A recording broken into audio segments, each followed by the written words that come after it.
All right, Carol. Now, we were talking about World War F. If you would finish your explanation of that, I also would like to get to central bank digital currency. You know, now the left is shifting to COVID lockdowns again and mask. I'd like to get your take on that as well. Yeah, I mean, so much to cover. So as we said, financial world war where URF is sort of underway. You've got all these different parties who are coming after you. So from inside the House, we have the Fed and the government. We have outside of the House the World Economic Forum, the UN, big businesses, and then big tech is a category in and of itself because their entire plan is to just rent your life back to you as a subscription or a service. They really don't want you to own anything.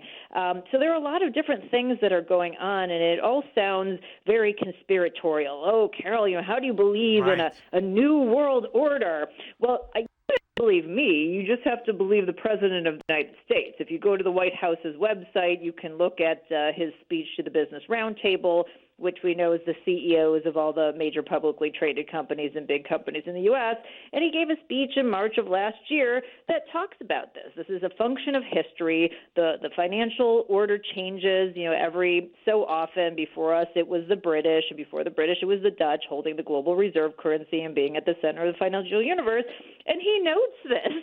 And then he says there's going to be a new world order out there, and we've got to lead it. So, the president doesn't seem to be particularly conspiratorial. He's a lot of things, but I don't think he's conspiratorial.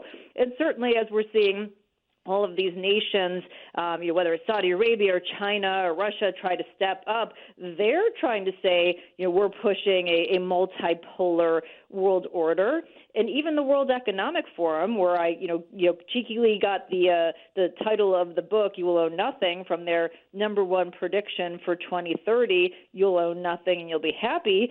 Their number two prediction was that the U.S. will no longer be the world's leading superpower and that a handful of countries will dominate. So this is something that's being talked about, is known by students of history. So if you are wealthy and well-connected, Carl, what do? Do you go, well, the financial stakes are changing. I think I'll just hang out and hope it works out for me. Or do you go, hey, well, we're powerful and wealthy. Let's try to make sure when things change that we stay on top and we grab all these resources for ourselves. And so this is very much just human nature. It makes a lot of sense. But unfortunately, the prediction is you'll own nothing, that will own nothing. So they're trying to make sure they own lots of things and in the process want you to be happy owning nothing.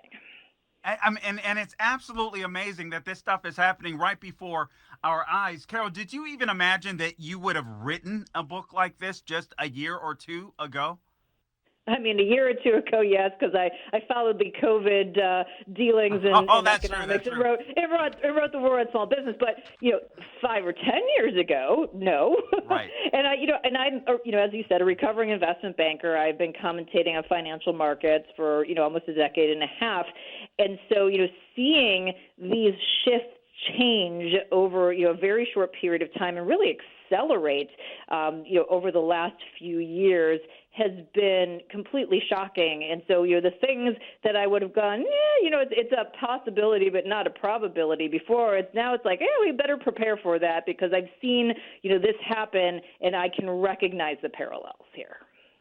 Carol, I want to ask you right out off the bat because I want to be respectful of your time. We only have a couple of minutes left in this segment. Are you able to stay one more segment after this, or do you need to go? Either way is fine. I know you're a busy woman. Just for you, Carl, I will stay one more segment. Thank you. All right, so I want to get to I want to I want to get to ESG. Carol, explain that to the audience, how important that is, and how China is doing it. It is coming here to the United States. I remember reading an article of yours, I believe just a couple of weeks ago, and you're talking about ESG is here in the United States. We only have about 2.5 minutes before the break here, Carol. Yeah, so just a quick overview. So that was probably a piece I did on Fox about Chinese social credit.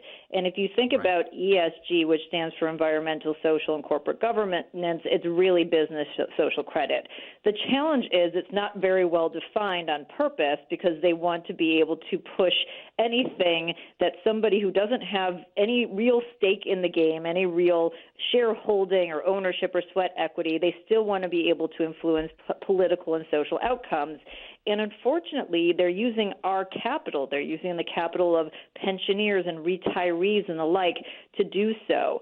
So it's a really scary proposition when you have, whether you're on the right or wrong side of things, choices being made for you, whether you are a business or whether you're an individual. We've certainly seen a lot of businesses doing things where, you might want to scratch your head and you go, why are they doing this? Well, they're worried that if they don't comply with the ESG folks, with the folks and be on the right side of that, then as, management or boards of directors, that their jobs will be at risk, their capital will be at risk, and that maybe they won't get that next job. Oh man, this is scary stuff, Carol. I am just being honest with you. We have about just short of 90 seconds before the break. I want to ask your take on this. I see the Maui fires. The left is trumping it up to climate change when it was total government incompetence. Do you think that perhaps the wealthy, the elite, are going to, these are the rumors, they're going to buy up a lot of the land, kind of push the people out? Maybe Lahaina will become somewhat of a social experiment? 1 minute before the break. So there's a part in the book that you'll get to called the vulturing of booms and busts. And when things go wrong and things are cheap because of a disaster or a recession or a big financial crisis, who comes in and benefits over and over again? It's the wealthy that have the money to be able to do so, and then they buy up everything cheap, and then they prosper when everything goes up in value. So we've seen this story also before. This is another historical rhyme. To think that it wouldn't happen there would stand apart from every other time that we've seen it, and we have lots of data points on that, Carl, unfortunately. My goodness. All right, I'm speaking with Carol Roth. We're getting ready to take a break. She's gonna stick with us for just one more segment, and we'll get to some solutions how to fight back. Carol Roth, go out and get the book. You Will Own Nothing by Carol Roth. All right, welcome back to the Officer Tatum Show. I am your guest host, Carl Jackson, sitting in for the Officer Tatum. Just real quick, I want to take time to thank the crew. Gabe has got my back at AM 950. The Answer. Forgotten Man is somewhere out there in the ether. Sean McConnell is in my ear. Suzette is on the lines. And we've got Zach and Tony that are on video. And again, I'm joined with my guest, Carol Roth. She is the author of You Will Own Nothing, Your War with the New Financial World Order and How to Fight Back. Again, if you check out SalemNewsChannel.com, you can see the picture of the book that is up. So thank you guys for putting that up. Carol, welcome back to the program. We've only got another segment with you. Central bank digital currency. Why is that important? You see these mask and COVID lockdowns coming back. What are the solutions? How do we fight back? All right. So on the central bank digital currency, when you think about enforcing social credit that we were talking about in the last segment, being on the side of wrongthink, not complying with climate catastrophizing or whatever it is that the government wants to mandate, they have certain ways that they can enforce that. But imagine that they could actually enforce that through the currency. So, you ate too many burgers this month, and they say cows are bad for the planet. So you go to pay, and they go, and they turn off access to your currency. Or maybe they just don't like the conversation that you and I are having, Carl, so they decide they're going to limit access to our currency for that.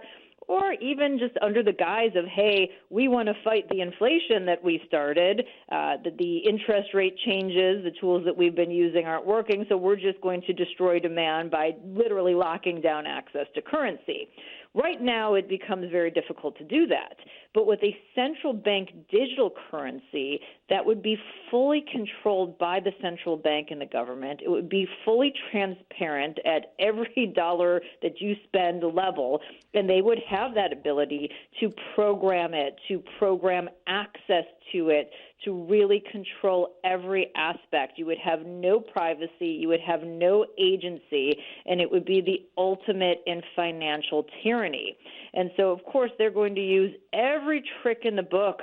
Oh, China's, ahead of us, and we have to keep pace with them, or, we're going to give you UBI, or we're going to give you more digital dollars, or whatever they can do to try to get more control and power by getting people to give up control of the currency. If that happens, game over. So it's one of those things that not enough people, again, are talking about.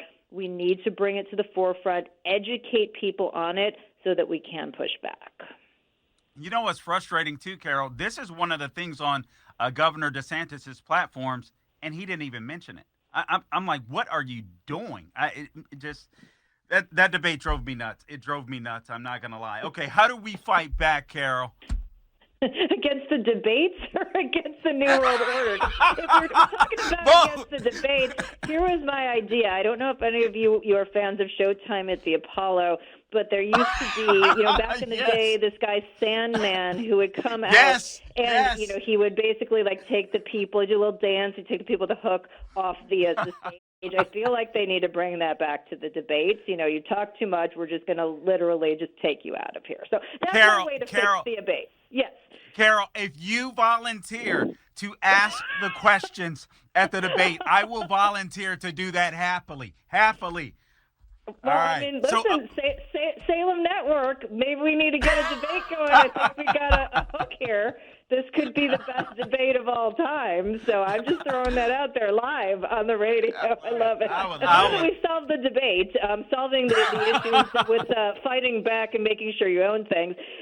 Obviously there's a lot of personal advice in the book, but two macro things that I think everyone should do is, one, don't listen to what the elite are saying, watch what they're doing, and copy what they're doing. So they may say, don't own things, you should rent, and you make your life easier. Meanwhile, they're going out, they're buying up property, they're buying up land, central banks are buying up gold and hard assets. Do those things. One minute, Carol. Yes, they're owning hard things. And the other thing is, we don't know the trajectory of the catalyst. So make sure that you have a diversified portfolio. So when you own things, you don't want to just own one thing. You want to own as many things as possible, Carl, because the elites may want you to own nothing, but I want you to own everything, including a hard copy of my book.